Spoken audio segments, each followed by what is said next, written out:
Happy Friday, everybody. Welcome to Burning Tree Programs Spotlight. Burning Tree is a family-owned organization that was started in 1999 with a single mission of helping chronic relapsers gain a life of love, service, and excellence. David Elliott founded Burning Tree in 1999. Burning Tree started off with an initial program called Burning Tree Ranch. It is an 8 to 14 month residential program outside of Dallas and Kaufman. We work with men and women who are chronic relapsers. Burning Tree Ranch also has Burning Tree Transition Program, which follows after the residential component of Burning Tree Ranch. In 2004, our owner, David Elliott, expanded and created Burning Tree Lodge. Burning Tree Lodge is located outside of Austin in Elgin, Texas. It is a 30, 60, 90-day, all in-network facility. 2 years ago, David Elliott brought on Peter Perano, who rebranded the lodge, and it's now Renewal Lodge by Burning Tree. It is a clinically advanced mindfulness approach to the 12 steps. Earlier this year, David Elliott helped expand Burning Tree farther with Awakenings Hill Country. It is a women's only 30, 60, 90-day treatment center, an in-network provider also, as Renewal Lodge is. It is ran and staffed by Jessica and Josh Slay. And then 3 years ago, David Elliott created Burning Tree West. Burning Tree West is a young adult life completion or implementation program outside of Tucson, close to the University of Arizona, with a collegiate track. So without any further ado, I want to bring on our spotlight guests today, and both of them. It's Henri and Erica Boyce.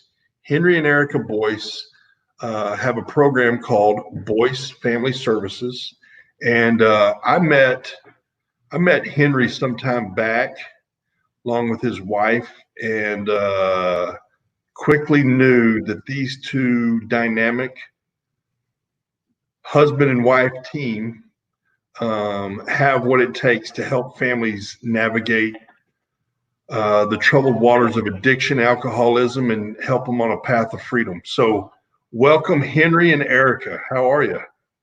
Hey, how's it going, Eric? Good to see both of you. What an honor to have both of you on.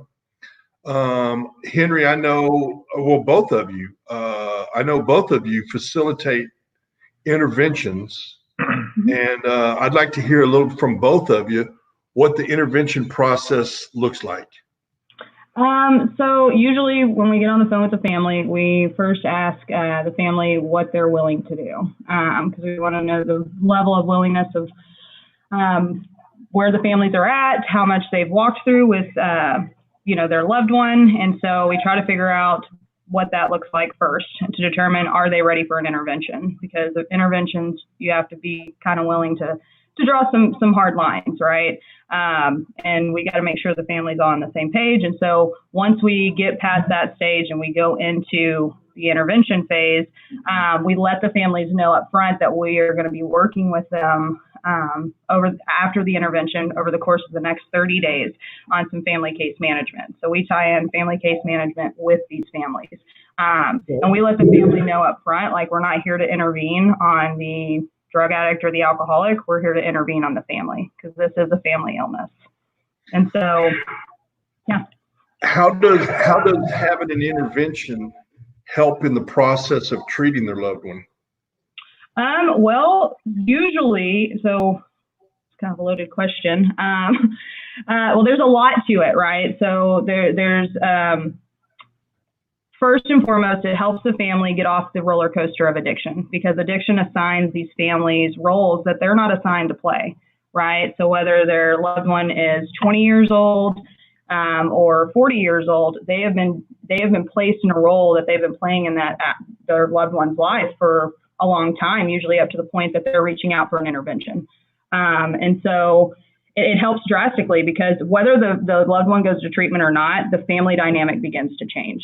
And so it actually increases when the family begins to change. What we've noticed in the line of work that we do, it actually increases the chances of the loved one wanting to go to treatment and wanting to get help, because they're no longer, in that cycle and in that roller coaster ride that they've always been in.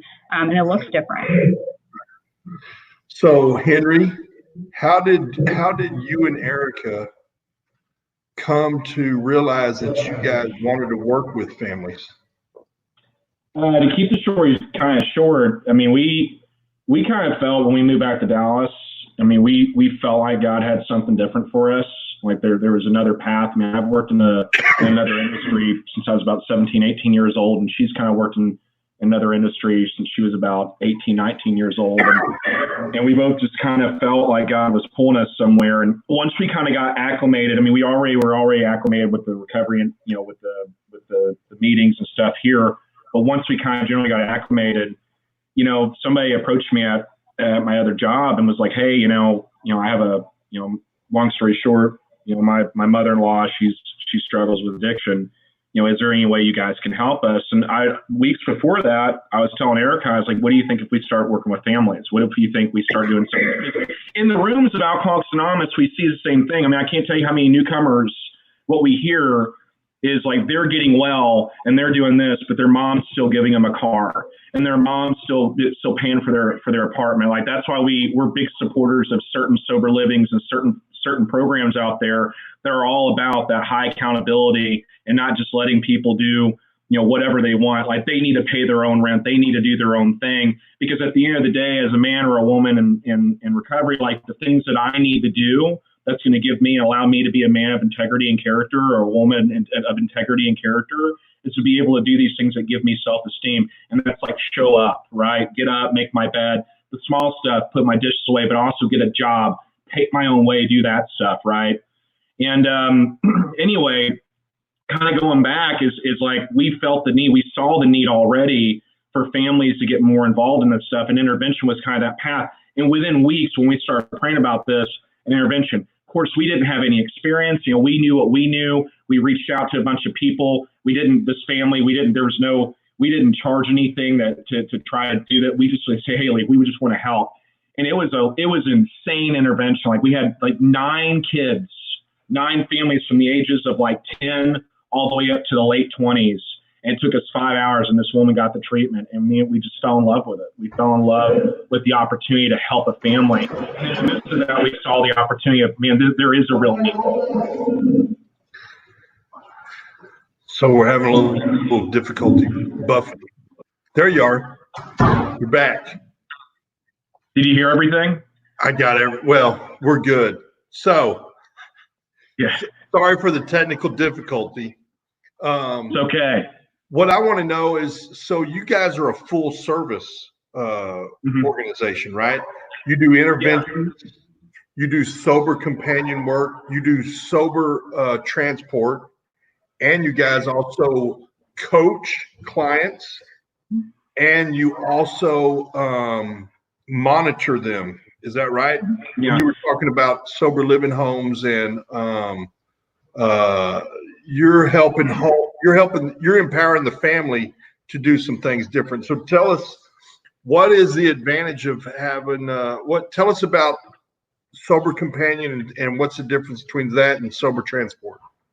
So sober transport is we're showing up, and just every situation is different depending on, like, obviously if someone's in a facility like Burning Tree compared to someone's going to treatment or coming from treatment to go to sober living, every situation is a little bit different. Our job is to show up, to communicate with the family the best we can, to make sure someone gets from point A to point B safely to the best of our knowledge. We assess the situation early on, seeing what type of level of care they need, how inebriated they are, do they have any, are they prone to like seizures, are they prone to different things that could happen? Because we also want to make sure that we're equipped to handle that individual when we're on the road with them. I mean, if we got someone who's prone to seizures, who's been drinking for the last 3 days, and now, we're going to navigate through that, because we may need to bring 2 people along with that situation. We want to have other people there, or if even necessary, get a nurse involved, right? Because that's important. Sober companionship, to be completely transparent, we're very picky about that. And the reason I say that is we have a frame of mind in the way our program, our structure is set up. We want to be as successful with the situation as possible. So the easier way for me to answer that is what sober companionship is and isn't, right? One of the things that we don't do is we don't have families that we work with where they just want us to stay with someone for a couple of weeks while they're getting loaded and just make sure they stay out of trouble. We do not do that. That's not something that's enabling somebody, that's enabling the family to continue to live in their sickness around the situation with their loved one's alcoholism and drug addiction.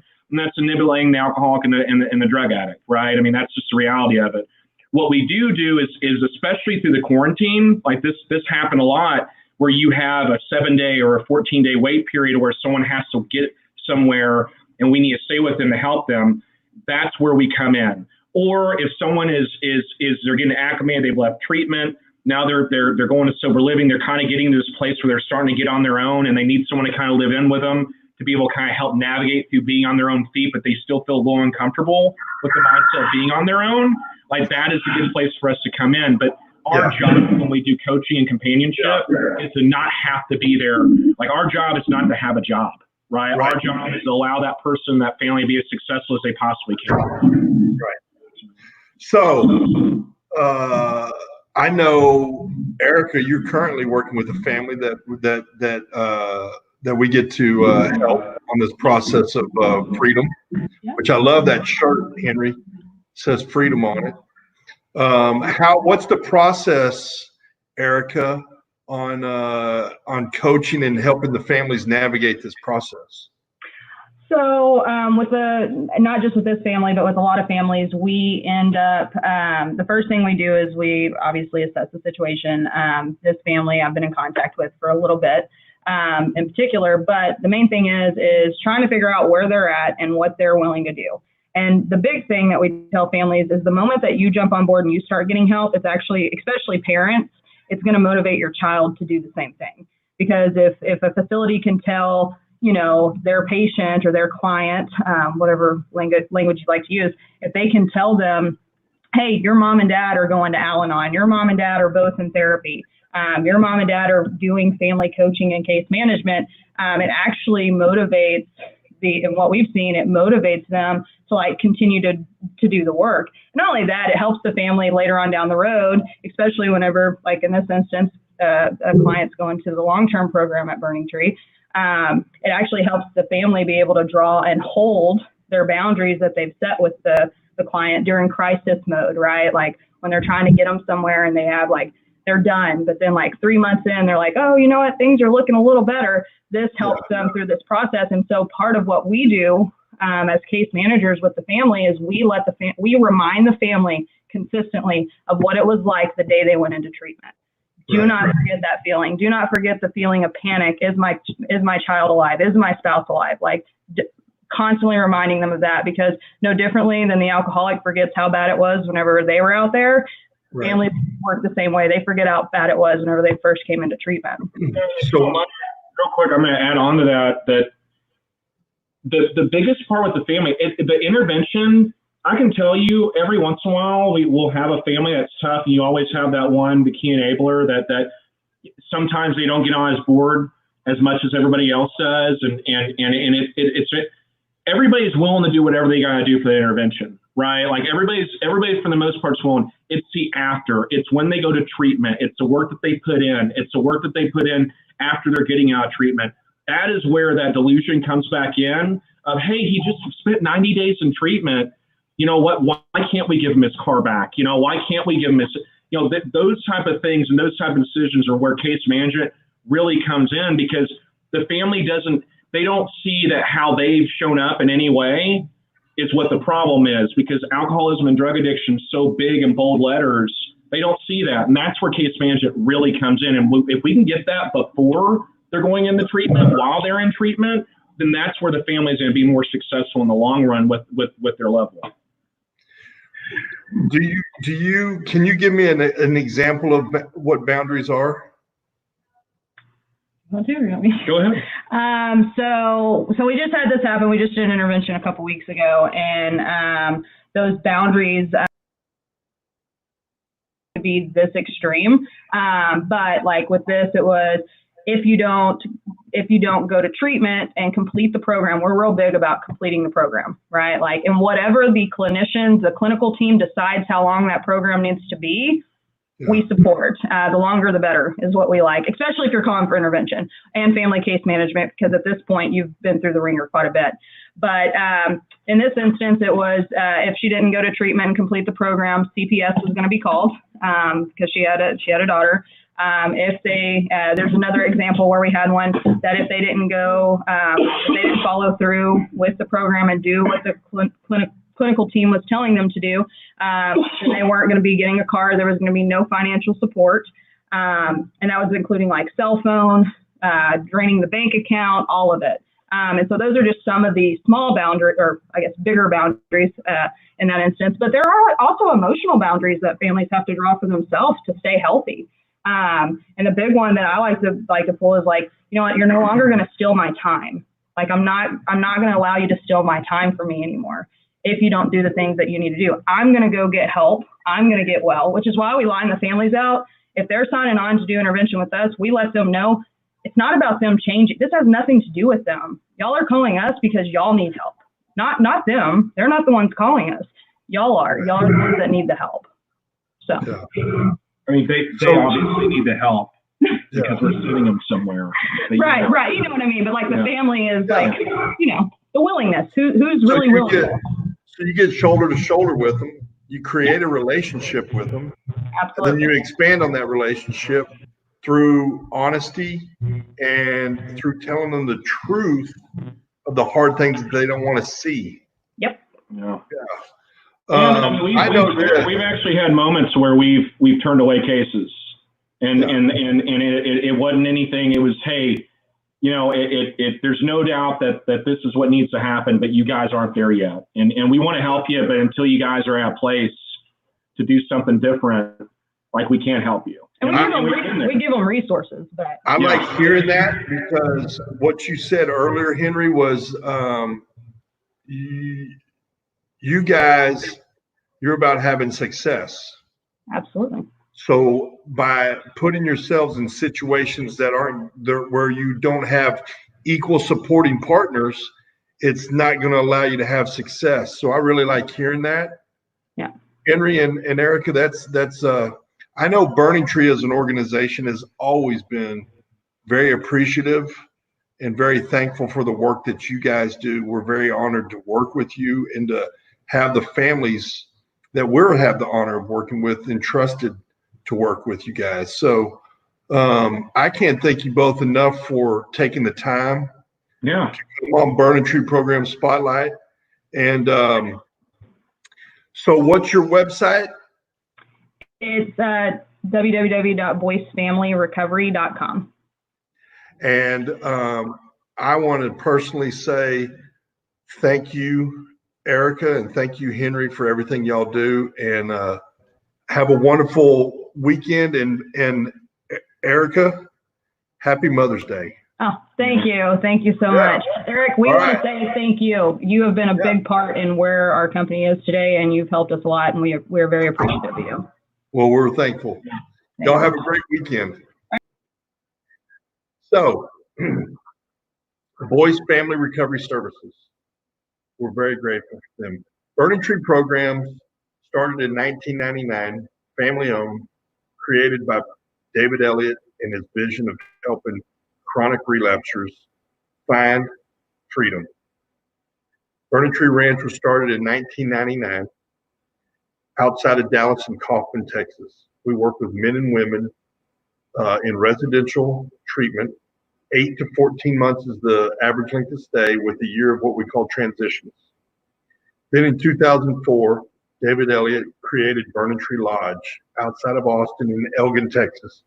Burning Tree Lodge has been rebranded as Renewal Lodge by Burning Tree. Renewal Lodge is a 12-step mindfulness approach to recovery. It is an in-network provider working with all major in-network providers here in the United States. We utilize insurance to help bring down the barriers of getting your loved one into treatment. New to the family of Burning Tree is Awakenings Hill Country. Awakenings Hill Country is in Fredericksburg, Texas. It's also ran and guided by the lovely couple of Josh Slay and Jessica Slay. And we're very grateful to have Awakenings Hill Country under the umbrella of Burning Tree programs. And then we have a young adult program, which has a collegiate track to it called Burning Tree West. Burning Tree West is in Tucson, Arizona, where our owner and founder found his path of freedom in recovery. Tucson, Arizona, it's about 1.5 miles east of the University of Arizona, Burning Tree West. So thank you for your time. Happy Mother's Day, and we'll see you next week for Burning Tree Program Spotlight.